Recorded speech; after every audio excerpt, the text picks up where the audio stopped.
बिस्मिल्लाहिर्रहमानिर्रहीम। अस्सलाम वालेकुम नाजरीन। जब कोई यहूदी मर जाए तो उसकी आखिरी रसूमात कैसे अदा की जाती है। यहूदियों के यहाँ अपने मुर्दे को दफनाने के हवाले से क्या रसूमात हैं, ये सब हम जानेंगे आज की इस वीडियो में। चैनल पर नए आने वाले दोस्तों से गुजारिश है कि हमारे चैनल को सब्सक्राइब कर दें ताकि फ्यूचर में आने वाली तमाम वीडियोस आपको बर वक्त मिल सकें। नाजरीन, मुख्तलिफ समाज में मुख्तलिफ रसूमात होती हैं, चाहे खुशी का लम्हा हो या फिर अफसुर्दगी की खबर। लोग मकामी तौर पर उन लम्हात को मनाते हैं।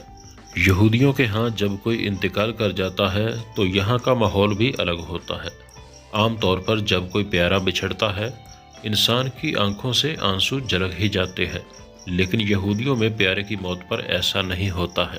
यहाँ जब कोई मरता है तो मुकम्मल तौर पर खामोशी इख्तियार की जाती है।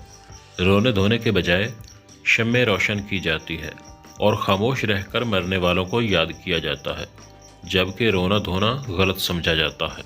यहूदी अकीदे में मौत को अटल हकीकत तो तस्वर किया गया है, मगर साथ ही इसे संजीदगी से लिया जाता है। यानी जो मर गया उसके लिए रोने की बजाय खामोश रहकर आगे बढ़ना चाहिए। जब किसी यहूदी की मौत हो जाए तो सबसे पहले उसको फर्श पर रखते हैं और एक सफ़ेद चादर उड़ा देते हैं। साथ ही इस बात का भी ख्याल रखते हैं कि मैयत को अकेले ना छोड़ा जाए और कोई ना कोई मैयत के पास हो, जबकि मैयत के पास ना तो कोई कुछ खा सकता है और ना ही पानी पिया जा सकता है।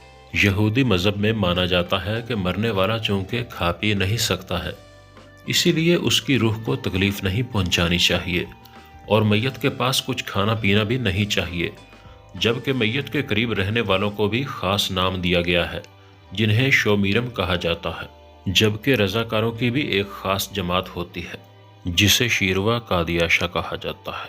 ये वो जमात होती है जो मुर्दे की तदफीन का काम करती है, यानी मुर्दे के घर वालों की बजाय आखिरी रसूमात यही जमात अदा करती है।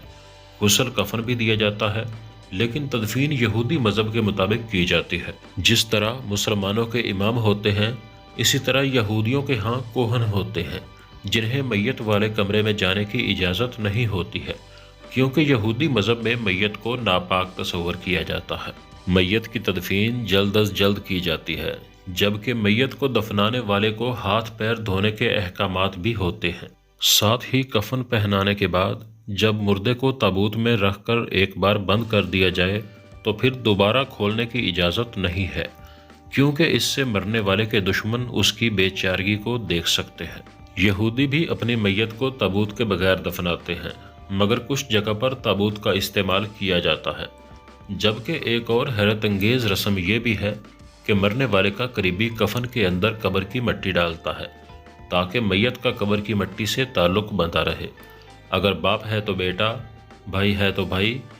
कफन में एक मुट्ठी मिट्टी डाली जाती है, जबकि लाश को मरने वाले दिन ही दफना दिया जाता है, क्योंकि पुराने ज़माने में गर्मी की वजह से जल्द ही दफनाने की तैयारियां की जाती थीं। यहूदी अपने प्यारों की कब्र गारों में बनाते थे। इसी तरह यहूदी आज भी एक ऐसी रिवायत पर अमल करते हैं जो उनके बड़े आबाओ अजदाद किया करते थे। तो नाजरीन, आपको हमारी आज की इन्फॉर्मेटिव वीडियो कैसी लगी? अपनी राय का इजहार कमेंट बॉक्स में लाजमी करें, और जिन दोस्तों ने अभी तक चैनल को सब्सक्राइब नहीं किया है वो सब्सक्राइब कर दें और साथ बेल आइकन को ऑल पर प्रेस कर दें, ताकि इस तरह की फ्यूचर में आने वाली इन्फॉर्मेटिव वीडियोस का नोटिफिकेशन आपको मिलता रहे।